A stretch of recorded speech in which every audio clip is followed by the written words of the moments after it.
Ropes Organization Walcott Foundation Indian Trust Special Coaching to 8th, 9th and 10th classes Digital Virtual Learning Bangaru Palmani Rugangavar from Pedapunjani by Reddy Pulli Mandal. Chairman Dhanse Karan. Director Drive Sri Lata. Hi, hello, welcome to Ropes Organization. This is Durga Prasad Reddy teaching in biology, 9th class natural resource topic.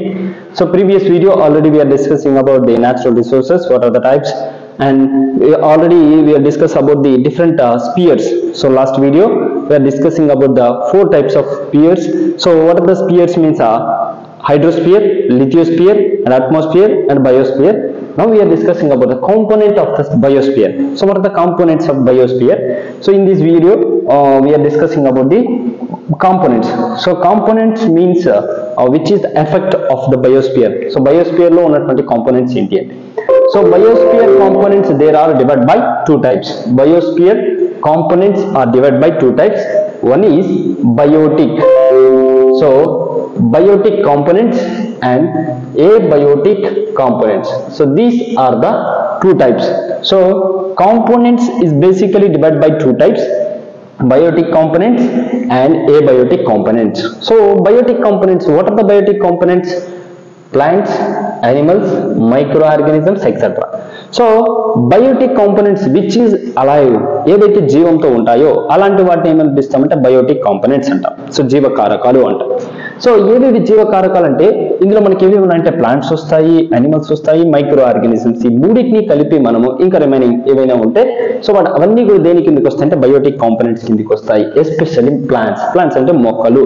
So మొక్కలు జీవంతో ఉంటాయి ఎందుకంటే అవి ఆహార పదార్థాలు తయారు చేస్తుంటాయి కాబట్టి అవి దేని కిందకి వస్తాయి అంటే బయోటిక్ కాంపోనెంట్స్ కిందకి వస్తాయి. నెక్స్ట్ వన్ ఏంటి అంటే ప్లాంట్స్, తర్వాత అనిమల్స్. సో ప్లాంట్స్ తర్వాత animals also biotic components because they are utilizing the food materials comes from the plants. అంటే ఎక్కడి నుంచి అయితే వస్తున్న మొక్కల నుంచి వచ్చినటువంటి ఆహార పదార్థాలను యూజ్ చేసుకుంటూ ఉన్నాయి ఏవి అనిమల్స్ అనేవి. సో ఇవి కూడా దేని కిందకి వస్తాయి అంటే బయోటిక్, అంటే జీవంతో ఉన్నాయి కాబట్టి అవి కూడా దేని కిందకి వస్తాయి బయోటిక్ కాంపోనెంట్స్ కిందకి వస్తాయి. Next micro organism.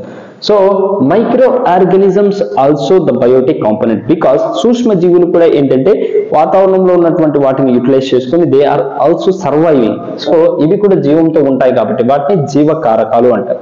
సో ఏవేవి biotic components? What are the biotic components means plants, animals, micro organisms. So ఏవి జీవకారకాలు అంటే మొక్కలు, జంతువులు మరియు సూక్ష్మ జీవులు, వీటన్నిటిని జీవకారకాలు అంటారు. నెక్స్ట్ వన్ ఏబయోటిక్ కాంపోనెంట్స్ అంటే నిర్జీవ కారకాలు, జీవం లేనటువంటివి ఏవి ఉన్నాయి అలాంటి వాటిని ఇక్కడ ఏమని పిలుస్తున్నాం ఏబయోటిక్ కాంపోనెంట్స్. సో వాటిని ఇక్కడ స్పెసిఫిక్ గా మనం ఏం చెప్తున్నాం ఏబయోటిక్ కాంపోనెంట్స్, నిర్జీవ కారకాలు అంటున్నాం. సో ఏబయోటిక్ కాంపోనెంట్స్ ఏవేవి ఉన్నాయి అంటే దీంట్లో first one is air. So air అంటే మనకు తెలుసు గాలి. సో వాతావరణంలో ఉన్నటువంటి గాలిలో oxygen, carbon dioxide, carbon monoxide, methane కానీ ఇలాంటి నైట్రోజన్ గ్యాసెస్ కానీ ఇవన్నీ కూడా ఎక్కడ ఉంటాయంటే అట్మాస్ఫియర్ లో ఉన్నటువంటి ఎస్పెషల్లీ ఎయిర్. సో ఎయిర్ లో మనకి ఏంటంటే air is also abiotic component. Next one is water. So water అంటే ఏంటి H2O, ఇది కూడా నిర్జీవమైనటువంటి కారకమే. So water is also abiotic component because the water is also abiotic component. So it's there is no alive thing. So వీటిలో ఏంటంటే జీవ కారకాలు ఏవి ఉండవు. సో నెక్స్ట్ వన్ ఏంటంటే soil. Soil is also abiotic component. So మట్టి కూడా ఏంటంటే నిర్జీవమైన కారకమే. Next minerals. So what are the minerals? There are soil minerals are there and food minerals are there. So minerals also we are talking about in abiotic component. So వాటిని కూడా మనం ఎక్కడ తీసుకోవచ్చు అంటే abiotic components కిందకి తీసుకుంటాము. Next which are the total non living things. ఇంకా ఏవి తీసుకోవచ్చు? రాక్స్, స్టోన్స్, వాటన్నిటిని కూడా తీసుకోవచ్చు. ఏవైతే నాన్ లివింగ్ జీవంతో లేకుండా ఉంటాయో అవన్నీ దేని కిందకి వస్తాయి అంటే abiotic components like chemicals, salts ఇవన్నీ కూడా ఏంటంటే abiotic components కిందకి వస్తాయి. So components of the biosphere, biosphere యొక్క కాంపోనెంట్స్ గురించి డిస్కస్ చేస్తున్నాము. Components of the biosphere. Biosphere లో 2 టైప్స్ ఉన్నాయి, బయోటిక్, ఏబయోటిక్. ఏంటి కాంపోనెంట్స్? సో ఇక్కడ బయోటిక్ కాంపోనెంట్స్ ఏవి అంటే plants, animals, micro organisms. So component of the biosphere. So biosphere లో ఉన్నటువంటి కాంపోనెంట్స్ 2 టైప్స్ ఉన్నాయి, బయోటిక్ కాంపోనెంట్స్, ఏబయోటిక్ కాంపోనెంట్స్, జీవ కారకాలు, నిర్జీవ కారకాలు. సో బయోటిక్ కాంపోనెంట్స్ వాటిని జీవ కారకాలు అంటున్నాం, ప్లాంట్స్, అనిమల్స్, మైక్రో ఆర్గానిజమ్స్ వస్తాయి. ఏబయోటిక్ కాంపోనెంట్స్ అంటే నిర్జీవ కారకాలు ఏవేవి వస్తున్నాయి? Air, water, soil, minerals, non living things. ఏవైతే నాన్ లివింగ్ ఉన్నాయో అవన్నీ కూడా దేని కిందకి వస్తాయి? ఏబయోటిక్ కాంపోనెంట్స్ కిందకి వస్తాయి. So now we are discussing about the differentiation. రెండింటికి ఉన్నటువంటి ఎగ్జాంపుల్స్ అవి ఏంటి మనం చూస్తాము. సో బయోటిక్ ఫ్యాక్టర్స్ లోకి వచ్చేసరికి ఫంగై. సో ఫంగై దేని కిందకి వస్తుందంటే, fungi means example mushrooms. So mushroom పుట్టగొడుగులు తెలుసు కదా, సో వాటిని ఏమని పిలుస్తామంటే ఫంగై అంటాము. సో అవి దేని కిందకి వస్తాయంటే బయోటిక్ ఫ్యాక్టర్స్ కిందకి వస్తాయి. బికాస్ ఎందుకు మనం వాటిని తీసుకున్నామంటే fungi can also grow. So fungi కూడా ఏమవుతుంది? పెరుగుతుంది. సో అవి కూడా జీవంతో ఉంటాయి కాబట్టి so fungi also included in biotic factor. Next one plants. So మొక్కలు తెలుసు కాబట్టి మొక్కలు ఫోటోసింథసిస్ ద్వారా సో గ్రో అవుతుంటుంది. సన్లైట్, వాటర్ ని యూటిలైజ్ చేసుకుని మొక్కలు పెరుగుతుంటాయి, ఆహార పదార్థాలు తయారు చేస్తాయి కాబట్టి వాటిని కూడా మనము బయోటిక్ ఫ్యాక్టర్స్ లో ఇంక్లూడ్ చేస్తాం. Next one is bacteria. So bacteria is also can grow the conditions of which is a suitable conditions, especially water conditions, temperature, ఎలాంటి కండిషన్స్ లో అయినా కూడా గ్రో అవుతాయి. కాబట్టి బ్యాక్టీరియా కూడా దేని కిందకి వస్తుందంటే బయోటిక్ కాంపోనెంట్స్ లేదా బయోటిక్ ఫ్యాక్టర్స్ కిందకి వస్తుంది. సో నెక్స్ట్ వన్ ఏంటంటే ప్రోటోజోవా. సో ప్రోటో లేదా దాన్ని protista. So protistas also included in biotic factor. Next one వచ్చి అరాకియా. సో అరాకిస్ హైపోజియా అనేటటువంటి కొన్ని ఆర్గానిజమ్స్ ఏవైతే అరాకియాస్ ఉన్నాయో అవి కూడా దేని కిందకి వస్తాయంటే బయోటిక్ ఫ్యాక్టర్స్ కిందకి వస్తుంది. సో నెక్స్ట్ వన్ ఏంటి అంటే animals. So animals also can included. So అంటే జంతువులు కూడా దేని కిందకి వస్తాయంటే బయోటిక్ ఫ్యాక్టర్స్ కిందకి చెప్పుకోవచ్చు. సో జంతువులు కూడా దేని కిందకి వస్తాయి? బయోటిక్ ఫ్యాక్టర్స్ కిందకి వస్తాయి. So what are the biotic factors? Fungi, plants, bacteria, archaea, next protistas, next animals. So దీంతో పాటు హ్యూమన్ బీయింగ్స్. సో ఇవన్నీ కూడా దేని కిందకి వస్తుందంటే బయోటిక్ ఫ్యాక్టర్స్ కిందకి వస్తాయి. బికాస్ ఇవన్నీ కూడా ఎలా ఉంటాయంటే లివింగ్ థింగ్స్, జీవంతో ఉన్నటువంటివి. కాబట్టి ఈ కారకాలన్నీ కూడా దేని కిందకి వస్తాయంటే బయోటిక్ ఫ్యాక్టర్స్, జీవ కారకాలు. నెక్స్ట్ ఏ బయోటిక్ ఫ్యాక్టర్స్. సో ఏ బయోటిక్ ఫ్యాక్టర్స్ అంటే ఏంటి? Which is non living things. అంటే సో జీవంతో లేనటువంటి వాటిని నిర్జీవ కారకాలు అంటున్నాం.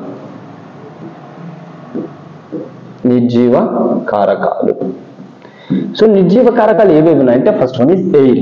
సో ఎయిర్ లో ఎటువంటి లైవ్నెస్ ఉండదు కాబట్టి సో దాన్ని ఎయిర్ అంటున్నాం. ఐ మీన్ ఆ ఏ బయోటిక్ ఫ్యాక్టర్ కింద చెప్తున్నాం. సో ఎయిర్ తీసుకోవచ్చు. Next salinity. సాలినిటీ మీన్స్ ఏంటి అంటే వాటర్ లో ఉన్నటువంటి లేదా సాల్ట్ కండిషన్స్, లేకపోతే దాన్ని ఏమనిపిస్తాం అంటే salt condition. Next one is soil.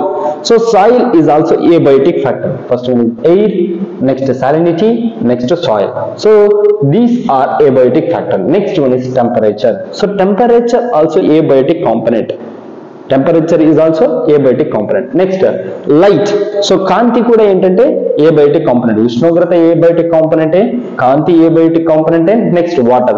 So water is also abiotic component. Next minerals. So ఏవైతే పోషకాలు ఉంటాయో అవి కూడా దేని కిందకి వస్తాయి? సో నిర్జీవ కారకాల కిందకి వస్తాయి. నెక్స్ట్ వన్ వచ్చి pH. So what is mean by pH? The identification of acids and bases levels, especially water or soil etcetera.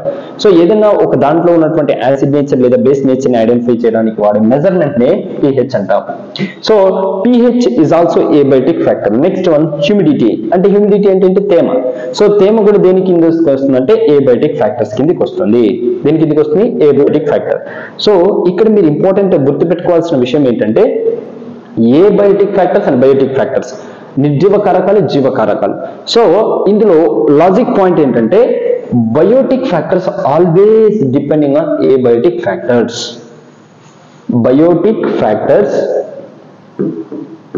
Biotic factors always depending abiotic factors. అంటే జీవకారకాలు అన్నీ కూడా దేని మీద డిపెండ్ అవుతాయంటే abiotic components or abiotic factors. Biotic factors completely they are depending on abiotic factors. అంటే జీవకారకాలన్నీ కూడా నిర్జీవ కారకాల మీద ఆధారపడి బతుకుతూ ఉంటాయి. ఎలా అంటే ఇప్పుడు for example plants they needed light. దీనికి ఏం కావాలి? ప్లాంట్స్ కి లైట్ కావాలి. దాంతో పాటు ఏం కావాలి? వాటర్ కావాలి. సో దీంతో పాటు ఏం కావాలి? సాయిల్ కావాలి. Right? The plants needed light, water, humidity, soil, minerals, temperature, air. These things are needed plants. Same fungi grow అవడానికి ఏం కావాలి? సాయిల్ కావాలి, హ్యూమిడిటీ కావాలి, టెంపరేచర్ కావాలి, లైట్ కావాలి. అంటే బయోటిక్ ఫ్యాక్టర్స్ అన్నీ కూడా దేని మీద డిపెండ్ అవుతుంటాయి? ఏ బయోటిక్ ఫ్యాక్టర్స్ మీద డిపెండ్ అవుతుంటాయి.